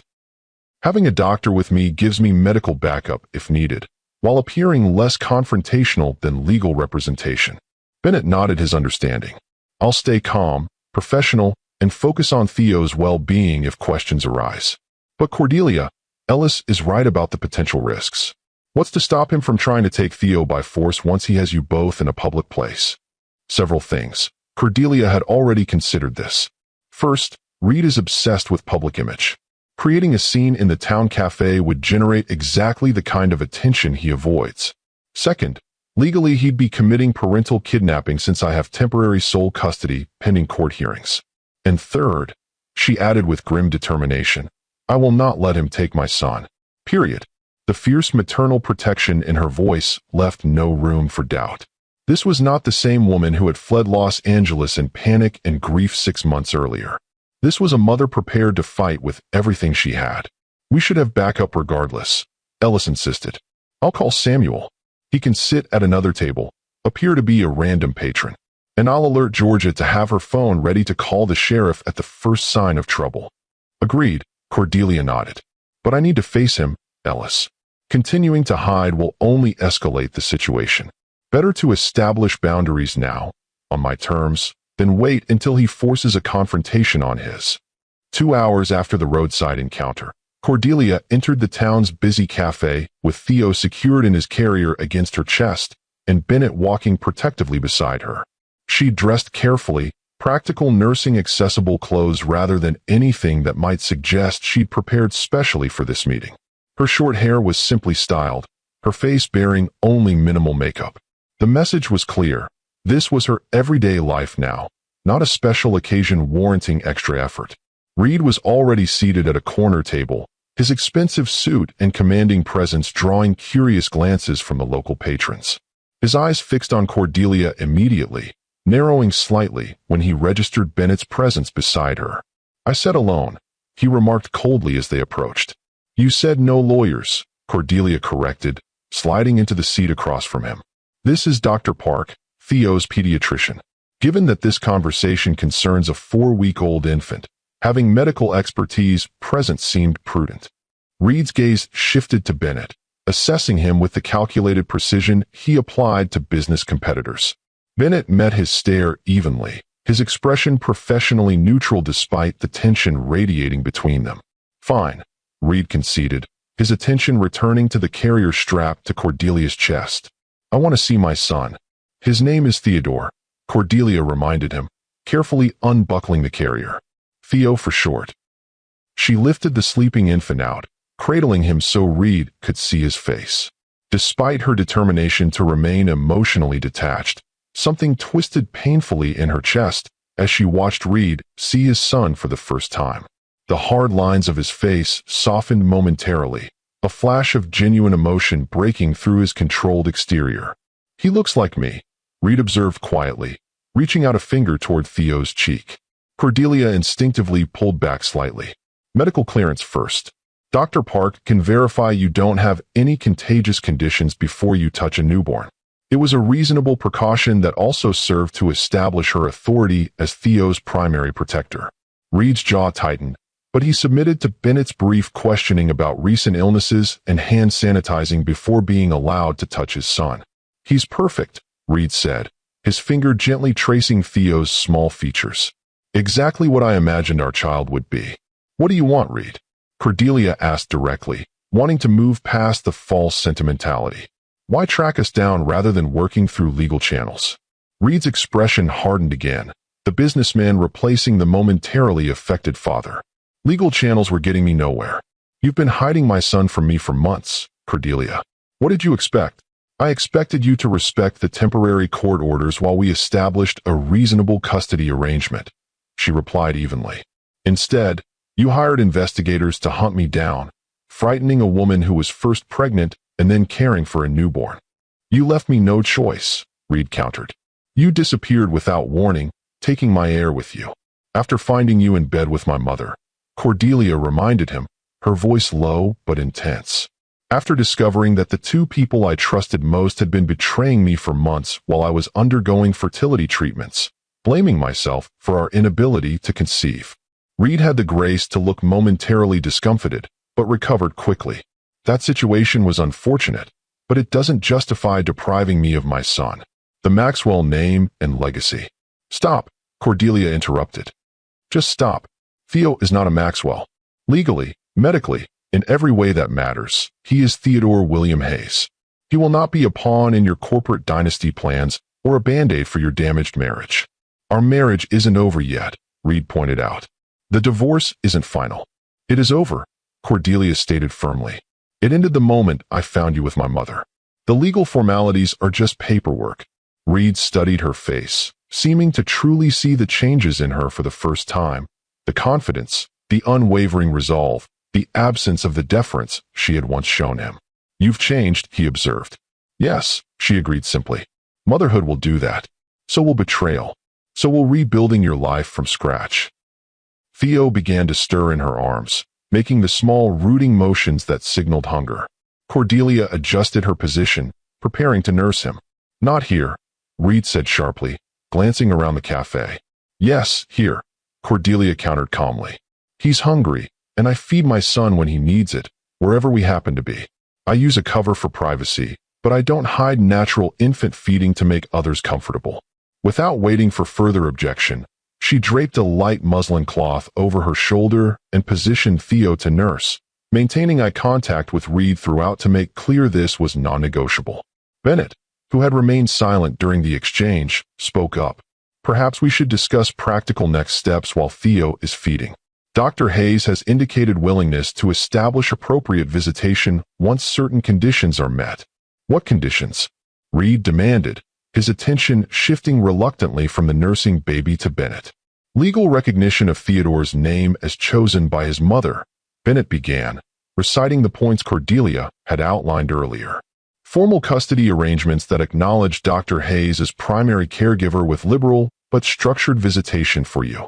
Agreement that Theo will not be removed from Washington State without mutual consent until he's at least 1 year old. And supervised visits initially, transitioning to unsupervised as trust is established. Supervised? Reed's voice rose slightly. I'm his father, not some criminal needing supervision. You're also a stranger to him, Cordelia pointed out. He's 4 weeks old, exclusively breastfed, and has never been separated from me. Gradual introduction is healthiest for his development. This is ridiculous, Reed said dismissively. I have rights. Yes, you do, Cordelia acknowledged. And I'm offering a reasonable path to exercising those rights in a way that prioritizes Theo's well-being. But if you prefer, we can return to court, where I'll request full psychological evaluations, parenting assessments, and detailed investigation of your relationship with my mother as it relates to your fitness as a parent. The implicit threat hung in the air between them. Reed was intelligent enough to recognize the damage such public scrutiny could do to both his corporate image and his custody case. I want DNA testing, he countered. Proof he's mine. Already arranged, Cordelia said. Dr. Park can collect your sample today, with results in approximately 2 weeks. Reed's eyes narrowed. You've thought of everything, haven't you? I've had months to prepare for this moment, Cordelia replied. While you were busy with my mother and your corporate empire, I was focused solely on protecting my child. Our child, Reed corrected automatically. Biologically, yes, Cordelia conceded. But being a father is about more than genetics, Reed. It's about choices, priorities, trustworthiness. You'll need to demonstrate all of those before you're truly Theo's father in any meaningful sense. For the first time, uncertainty flickered across Reed's confident expression. This was not the confrontation he had anticipated, not the tearful, intimidated Cordelia he had expected to manipulate. The woman before him was formidable in her quiet determination, unmoved by his usual tactics of pressure and control. "Where do we go from here?" he asked finally, his tone marginally less confrontational. "You return to your hotel," Cordelia instructed. "I'll have my attorney contact yours tomorrow with formal visitation proposals consistent with what Dr. Park outlined. Once those are agreed upon, we can begin structured visits, starting with short periods here at the cafe with me present, gradually increasing duration as Theo becomes comfortable with you." "And if I don't agree to your terms?" Reed challenged. "Then we continue through the courts," Cordelia replied calmly, "where I will present evidence of your affair with my mother, your aggressive pursuit tactics, and expert testimony regarding the developmental needs of newborns. You'll eventually get some form of visitation, but it will be more restricted, more supervised, and more damaging to your public image than what I'm offering privately." Reed studied her for a long moment, calculation evident in his expression. "You really aren't afraid of me anymore, are you?" "No," Cordelia confirmed. "I'm too busy being Theo's mother to waste energy on fear. But I am determined to protect him, even from his own father if necessary."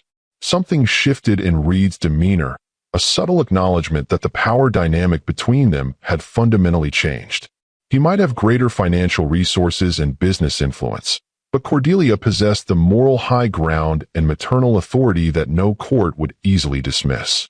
"I'll review your proposal," he said finally. "Have your lawyer send it to Thornton tomorrow. One more thing," Cordelia added as Theo finished nursing and she carefully burped him. "My mother. I don't want her involved in any visitation, now or in the future. That's non-negotiable."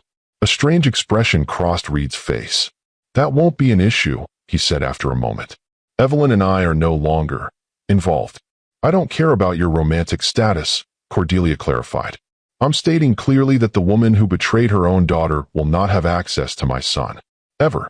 "Understood," Reed nodded, his gaze returning to Theo, who was now awake and looking around with unfocused newborn curiosity. "May I hold him before I go?" The request, expressed with uncharacteristic humility, caught Cordelia off guard. She glanced at Bennett, who gave a small nod of encouragement. Briefly, she agreed, rising to carefully transfer Theo to Reed's arms, adjusting his hold to properly support the baby's head.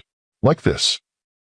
Reed looked almost awkward, a man accustomed to commanding boardrooms now cradling a tiny human with obvious uncertainty.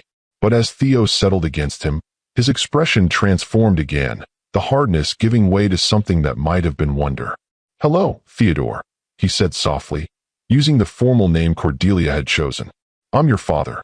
Theo gazed up at the new face, neither distressed nor particularly impressed, simply taking in this new experience with the passive acceptance of a newborn. After a few moments, Cordelia reclaimed him, sensing Reed had received the symbolic acknowledgement he needed for now. "I'll have Juliana send the proposal tomorrow," she confirmed as she secured Theo back in his carrier. "We can proceed from there." As she and Bennett left the cafe, Cordelia felt a strange mixture of relief and residual tension. The confrontation had gone better than she'd feared, but confirmed that the road ahead would be challenging. Reed had been knocked off balance today, but he would regroup, strategize, and approach their next encounter with renewed determination to assert control. "You were magnificent," Bennett said quietly as they walked back toward her cabin. Calm, clear, unwavering. He didn't know what hit him. "He will next time," Cordelia predicted. "Reed doesn't handle being outmaneuvered well. He'll come back with counterproposals, demands, possibly even charm if he thinks it will work. But you'll be ready," Bennett reminded her. "And you won't be facing him alone." Cordelia glanced at him, gratitude washing through her for this unexpected ally who had become so important in her new life. "No, I won't be alone," she agreed. "That makes all the difference." The months that followed established a new normal that none of them could have predicted. Reed rented a house in Port Townsend, commuting to Seattle 3 days a week for business, while maintaining a local presence to exercise his visitation rights with Theo. The DNA test confirmed what was visually obvious. He was unquestionably Theo's biological father, and a formal custody arrangement was established, giving Cordelia primary custody, with Reed having progressively increasing visitation as Theo grew. The divorce proceedings continued in parallel, with Reed finally conceding to most of Cordelia's terms once he secured regular access to his son. The settlement was generous, acknowledging the circumstances of their separation without publicly naming Evelyn as the other party in the adultery claim. By Theo's 6-month milestone, a fragile peace had been established.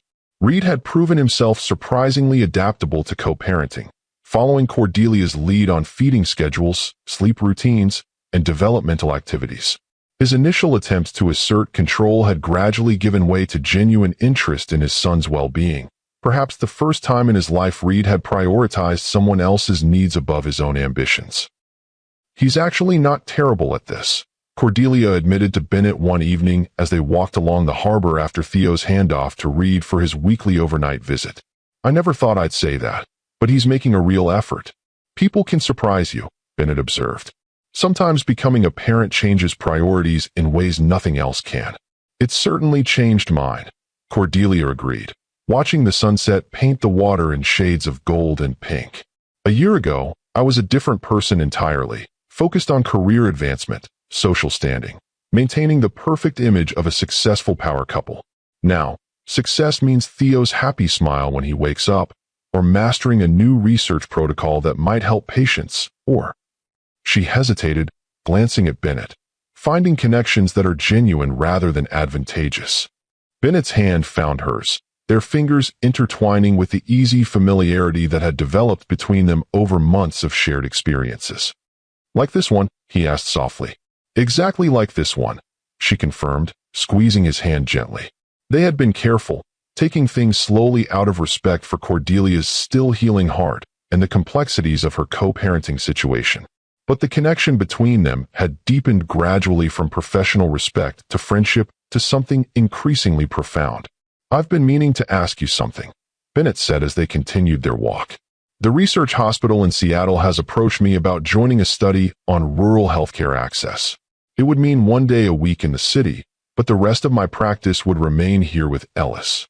"That sounds like an amazing opportunity," Cordelia said sincerely. "You should definitely consider it." "I am," he nodded. "But there's another component. They're looking for an immunology consultant to develop treatments that can be administered in rural settings. When I mentioned your work, they expressed interest in bringing you on as well." Cordelia stopped walking, turning to face him. "Are you serious? The Seattle Research Institute wants me as a consultant." "They were very impressed with your recent paper," Bennett confirmed. "And when I explained your current situation, single mother, established in Port Townsend, they indicated flexibility about on-site requirements. Most of the work could be done remotely, with perhaps one day a week in Seattle." "The same day you'd be there," Cordelia noted, seeing the intentional coordination. "Potentially," Bennett acknowledged with a slight smile. "I might have mentioned that arranging our schedules to coincide would be efficient." Cordelia laughed, the sound carrying across the quiet harbor. "Efficient? Very clinical description, Dr. Park. Would you prefer I said I'd like to spend more time with you, including the occasional child-free workday in the city with perhaps dinner afterward?" Bennett's eyes were warm with affection and humor. "Much better," Cordelia approved, stepping closer to him. "And yes, I'd be interested in the research position." And the dinner. Their first kiss was gentle, tentative, both acknowledging the significance of this step. When they parted, Bennett rested his forehead against hers briefly. "I've wanted to do that for months," he admitted. "But I needed to be sure you were ready." "I think I have been for a while," Cordelia replied softly. "I just needed to be certain I was choosing this for the right reasons, not loneliness or gratitude or security, but because of who you are and how we are together." Their moment was interrupted by Cordelia's phone ringing, Reed's distinctive tone. She answered immediately, concern flickering across her face. "Is Theo okay?" she asked without preamble. "He's fine," Reed assured her. "Sleeping peacefully. I'm calling about something else. Evelyn contacted me today. She's been trying to reach you without success." Cordelia tensed, the mention of her mother still triggering a complex surge of pain and anger. "I have nothing to say to her." "She's ill, Cordelia," Reed said, his voice uncharacteristically gentle. "Cancer. Advanced stage. She's starting treatment next week, but the prognosis isn't good." The news hit Cordelia like a physical blow, unexpected despite the complicated emotions surrounding her mother. I don't know what you expect me to do with that information, she managed finally. Nothing, Reed replied. I'm just passing it along, as she requested. What you do with it is entirely your decision. After ending the call, Cordelia stood silently, processing this new complication. Bennett waited patiently beside her, his hand a steady presence on her back. My mother is sick, she said finally. Cancer. Apparently serious. I'm sorry, Bennett said simply. Despite everything, that's difficult news to receive. Is it wrong that I don't know what to feel? Cordelia asked, genuinely uncertain. She betrayed me in the most profound way possible, continued a relationship with Reed after I left, made no attempt to apologize or explain. And yet she's still your mother, Bennett finished for her. The person who raised you, who was part of your life for decades before the betrayal. It's natural to have complicated feelings about this. What would you do? Cordelia asked, needing his perspective. Bennett considered the question seriously. I can't answer that for you. But I think you need to make a decision you can live with long-term. One that won't leave you with regrets when it's too late to change course. His wisdom, as always, cut through her confusion to the heart of the matter. Whatever she decided about her mother, it needed to come from a place of clarity rather than reactive emotion. I need time to think, she said finally, to decide what's best for me, for Theo, for our future. Take all the time you need, Bennett assured her. I'll be here, whatever you decide. In the weeks that followed, Cordelia carefully considered her options regarding her mother. She consulted with her therapist, discussed the situation hypothetically with Ellis, and spent long hours reflecting on what approach would bring healing rather than additional pain. Finally, on a crisp December morning, with Theo securely in Reed's care for his regular visitation, Cordelia made the drive to Seattle where her mother was undergoing treatment. The hospital was modern, expensive, the kind where wealthy patients receive the most advanced care available. Evelyn Hayes had always prioritized comfort and status, even in illness. Cordelia found her mother's private room easily, pausing in the doorway to observe the woman she hadn't seen in nearly a year. Evelyn looked shockingly diminished, her once vibrant figure thin beneath the hospital blankets, her carefully maintained blonde hair replaced by a silk scarf covering what Cordelia assumed was chemo-induced hair loss. But her elegant manicure remained, as did the designer robe draped over her hospital gown. Some habits persisted, even in crisis. Mother, Cordelia said quietly, announcing her presence. Evelyn's head turned sharply, her eyes widening in obvious surprise. Cordelia? You came. Reed told me you were ill, Cordelia explained, remaining in the doorway. I thought we should talk. Please, come in. Evelyn gestured to the chair beside her bed. I've been trying to reach you for months. I know, Cordelia acknowledged, moving into the room but not yet sitting. I wasn't ready to hear anything you had to say. And now? Evelyn asked, her voice weaker than Cordelia remembered, but still carrying that distinctive tone that had narrated her childhood. Now I'm here to listen, Cordelia said carefully. Not to forgive, not necessarily to reconcile, but to hear what you have to say while there's still time to say it. Evelyn nodded, accepting these terms. You look well, she observed. Motherhood suits you. It does, Cordelia agreed. Theo is thriving. He's the center of my world. Theo. Evelyn repeated the name. Reed mentioned you named him Theodore. It's a strong name. Dignified. He's a remarkable child, Cordelia said, unwilling to share more details about her son. But I didn't come to discuss Theo.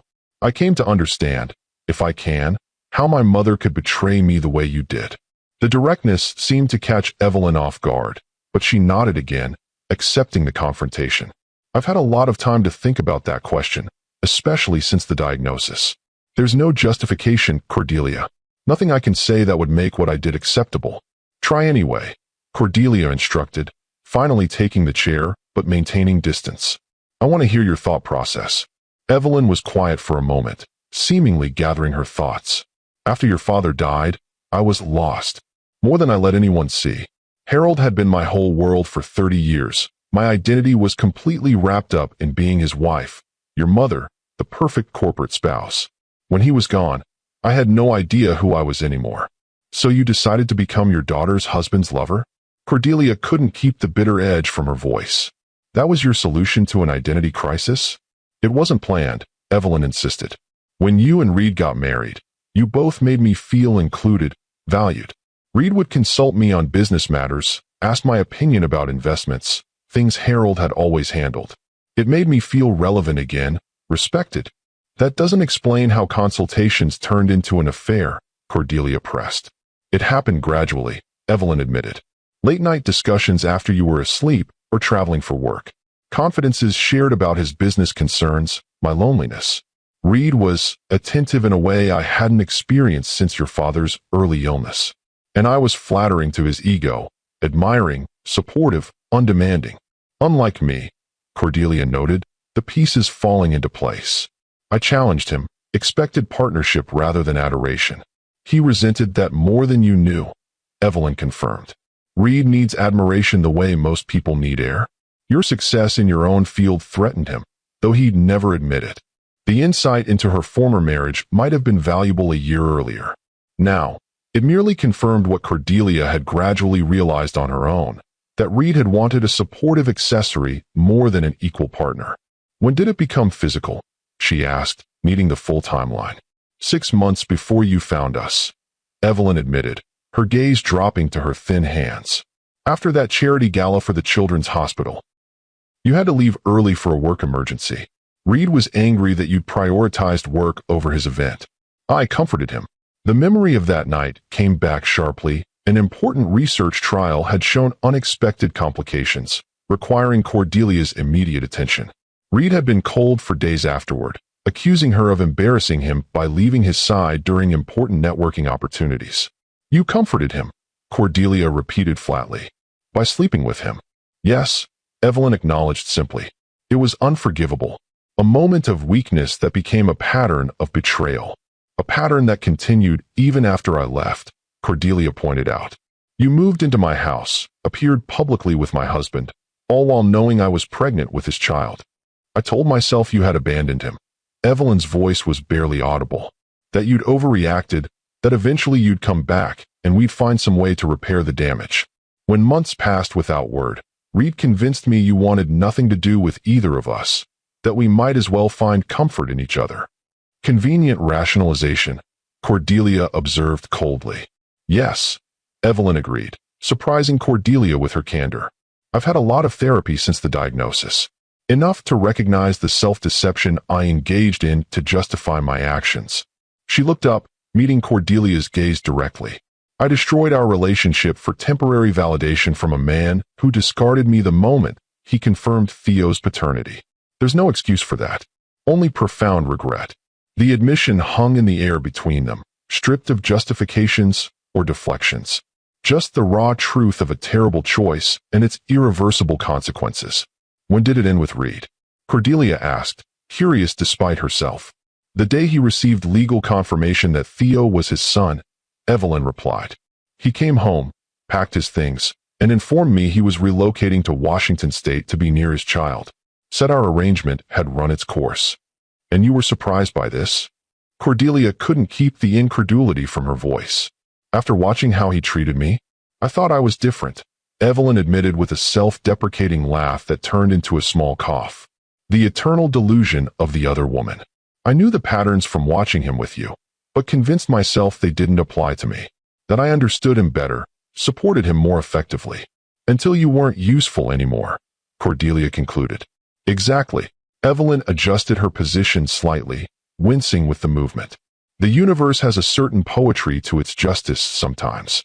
They sat in silence for a moment, the weight of their shared history and separate pain filling the space between them.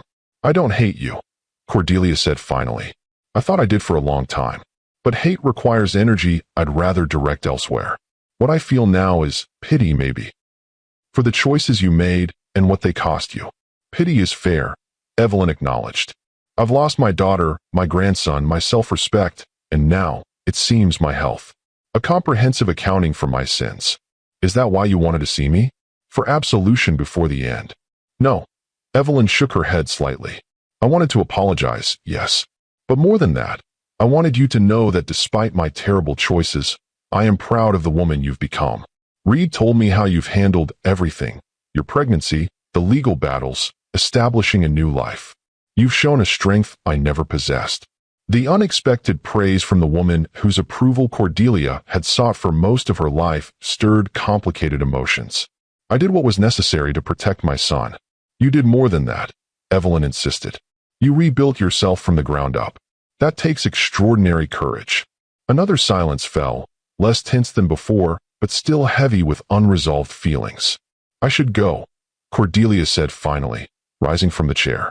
"I need to get back to Theo." "Of course," Evelyn nodded, disappointment evident in her expression despite her attempt to hide it. "Thank you for coming. It means more than you know." At the door, Cordelia paused, turning back. "I'll send you photos of Theo," she said, the decision forming even as she spoke it. "Not now, not yet. But when I'm ready, you should know your grandson, even if only from a distance." Tears filled Evelyn's eyes. "Thank you," she whispered. "That's more than I deserve." "Yes," Cordelia agreed honestly. "It is. But Theo deserves to know his heritage, complicated as it may be. When he's older, if you're still here, we'll revisit the possibility of supervised contact. I make no promises beyond that." "I understand," Evelyn said, composing herself with visible effort. "On your terms, in your time." "That's more hope than I had yesterday." As Cordelia drove back to Port Townsend, she felt a strange lightness, not the relief of reconciliation or the release of forgiveness, but the unburdening that comes with confronting a painful truth and surviving it. She had faced her mother, heard the full story of the betrayal, and walked away intact, neither destroyed by renewed anger nor manipulated into premature forgiveness. It was another step in the ongoing journey of rebuilding her life, her identity, her capacity for trust. A journey that had brought her unexpected gifts alongside the painful losses, a son she adored, a community that had embraced her, professional opportunities that honored her talents, and a relationship with Bennett that promised the kind of genuine partnership she had once thought impossible. When she arrived home, she found Bennett waiting on her porch, a gentle smile of welcome on his face. Without words, he opened his arms, and Cordelia stepped into his embrace, accepting the comfort he offered without reservation. "How did it go?" he asked softly against her hair. "Better than I feared, harder than I hoped," she replied honestly. "But necessary. Another piece of the past addressed, so I can focus more fully on the future." "Our future?" Bennett asked, the question carrying weight beyond the simple words. Cordelia looked up at him, seeing all the qualities she had come to value so deeply: his steadiness, his compassion, his respect for her independence alongside his desire for connection. "Yes," she confirmed. "Our future, if that's what you want." "It's all I want," he assured her, his kiss a promise more binding than any legal document or formal commitment. Later that evening, after Reed had returned Theo from his visitation, Cordelia sat in the rocking chair beside the nursery window, her son sleeping peacefully against her chest. Outside, the first snow of winter dusted the pines surrounding their cabin, transforming the familiar landscape into something new and beautiful. Like her life, Cordelia reflected, transformed by circumstances she hadn't chosen, reshaping pain into purpose, betrayal into strength, ending into beginning. The journey hadn't been what she'd expected or planned, but the destination was proving richer, more authentic than the carefully controlled existence she'd once believed was happiness. "We're going to be okay, Theo," she whispered to her sleeping son, the words both blessing and prophecy. "Better than okay. We're going to be extraordinary." When the two people who should love you most commit the ultimate betrayal, where do you turn? For Cordelia, the answer wasn't in revenge or bitterness, but in the courage to rebuild, to create something authentic from the ashes of what was lost. If her story resonated with you, remember that sometimes life's most painful chapters are simply preparing you for a more beautiful story than you ever imagined possible. Subscribe for more tales of resilience, transformation, and the strength that comes from surviving what once seemed unsurvivable.